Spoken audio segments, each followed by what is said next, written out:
250 ml तेल, 350 ग्राम चीनी,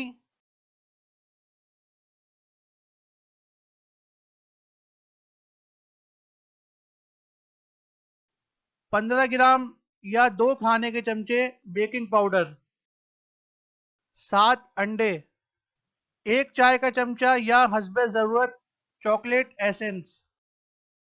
इसे बीट करेंगे।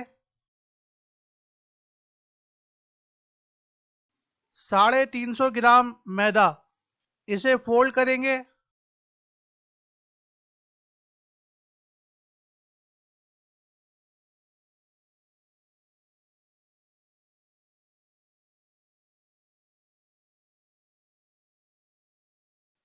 4 खाने के चमचे कोका पाउडर, इसे फोल्ड करेंगे।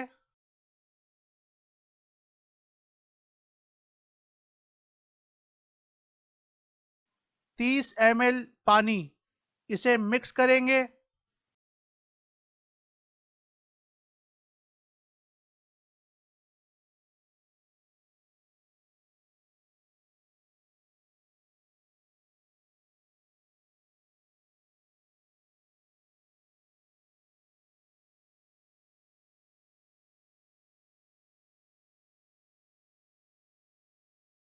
इसे 180 डिग्री सेंटीग्रेड पे 30 से 40 मिनट के लिए बेक करेंगे।